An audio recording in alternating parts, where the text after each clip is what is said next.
Now, as the cutbacks across Ireland continue to shock us, a percentage of people will now face paying full amounts for their medication if the pharmacies decide to withdraw their services from the state drug schemes. Here to discuss what effects this will have on all of us is Tom Murray, a pharmacist from Donegal, asthma sufferer Geraldine Clark, and chief pharmacist for the HSE, Kate Mulvenna. Good morning to you one and all.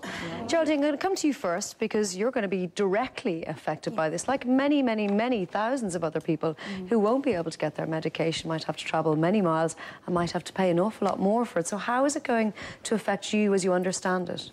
Well, I won't be able to afford my medication because some of my inhalers are very expensive, as are most asthmatics if they're on certain medication, a combination of medications. And asthma is totally preventative, so these are preventative medicines. And if I can't afford my inhalers, it means I'll present more often at an A&E, which will put more pressure on hospitals. What would the full whack cost you, Geraldine, a month? I'd say over €200, if not more, for my medications. And what are you going to do, Geraldine? Because asthma is your asthma very severe? It is, but it's controlled. It's managed, yeah. So what happens if the pollen levels go up? I just don't breathe. If I haven't got the inhalers, if I haven't got my medication on a daily basis, I just don't breathe. I basically, if I don't make it to a hospital, I die. So that's what's going to happen. If people don't get their medication, a totally preventative illness, people are going to die because 2 to 3 people die every week in Ireland from an asthma attack. So do you feel that the HSE is putting your life at risk? I feel, yes, I do. And while the pharmacists, the HSE and the Minister for Health are playing with numbers and figures, we are the numbers and figures. We are the people out there, ordinary, everyday people who are under pressure as it is from the cutbacks and the extra financial pressure. A lot of people will not be able to afford it. So the rate will go up from 2 to 3 people to a lot more. OK, let's bring Tom Murray in. Tom, the bottom line here is that everybody, and particularly the state agencies using public monies, have got to cut costs. Absolutely. And what you're saying they're doing is that you're cutting your margins, therefore jeopardising your businesses and risking mass unemployment across the sector. Now, they're saying that your margins on these prescriptions are about 17–18%. They want to cut them to 10%. Given the volume of business that's involved in the medical card scheme, you would have thought a 10% margin would be more than enough to cover your costs. Mark, I've looked at this from my own business, from my own 2 shops in Donegal. I'm aware of lots of the contractors who've done that. There's nobody that's not aware of the financial crisis the country's in, and there's nobody that doesn't want to play their part in that. We, in the IPU and in the pharmacists, have made submissions to the Minister and to the HSE in how to make savings. We agreed that we could make savings of €85 million. We also agreed to take the same 8% cut that all other health professionals were taking.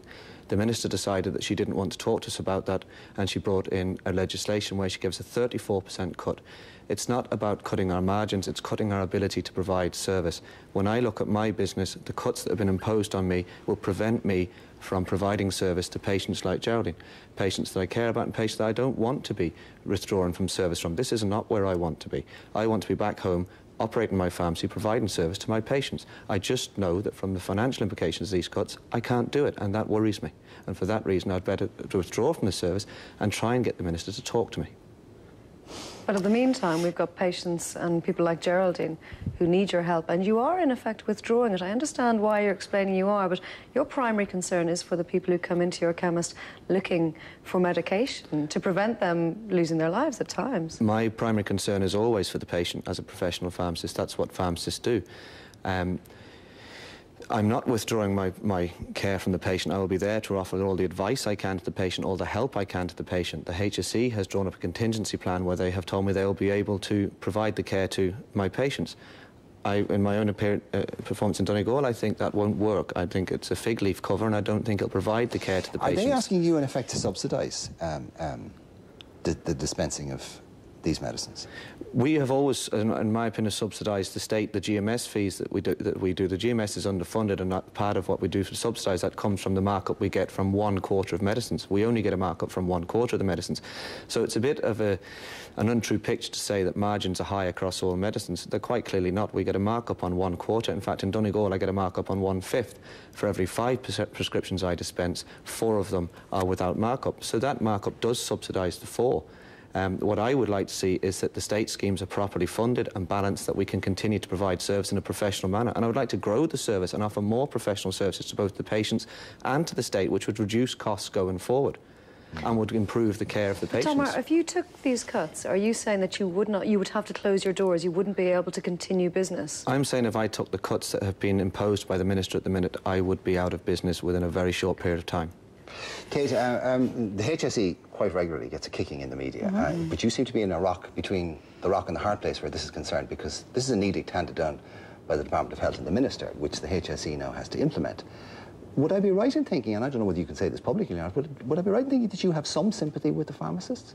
What I think is important to understand is this is part of an ongoing programme to reduce the price of medicines to the taxpayer. There has been a government decision, and the HSE's role in that is implementing the decision. Well, first of all, I'd like to talk to patients like Geraldine who are worried about where they're going to go for their medicines. It's important to understand that a lot of contractors have not withdrawn their services, and that towards the end of this week we will be publishing those pharmacists who will still be available to provide services. OK, there's about 1,600 in the scheme, and there's 800 have officially said to you that they're withdrawing from their contract. 1,800 were written to by the HSE asking them to reconsider their decision.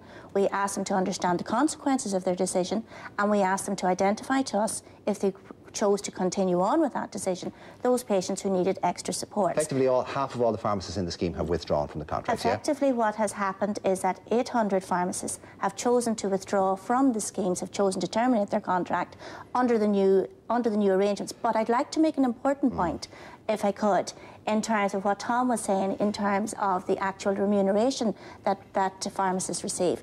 He's right that there is only 1 in 4, but 3 in 4, 75% of prescription items are under the GMS. The average cost of a GMS item is €18. Under the old arrangements, the average dispensing fee was €3.60. That is a margin of 20%.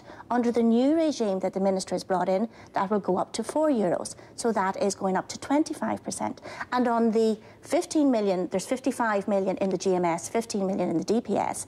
Those at the moment attract an extra cost to the state of 75%, and that will be reduced to 45% under the new arrangements. So it's important to understand that aspect as well. But for the HSE, the key thing is to reassure patients we are absolutely committed that they will continue to get their medicines, and we're asking them to plan ahead and cooperate with us in our efforts to ensure that they continue to have access to the medicines they need. OK, well, let's take Donegal as an example there. If you're living in the back end of Donegal and your local pharmacy is in the scheme, but it now decides to withdraw, then you as a patient could conceivably have to drive anything from 50, 60 to 100 kilometres to find another one.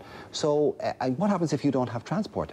Public transport in those areas aren't good. If I can address Donegal, because quite simply, Donegal is one of the areas that we are more challenged. We have more pharmacists who have chosen to avail of their right to terminate their contract. So therefore, in Donegal, we have some pharmacies that will still continue to provide services up to 20%.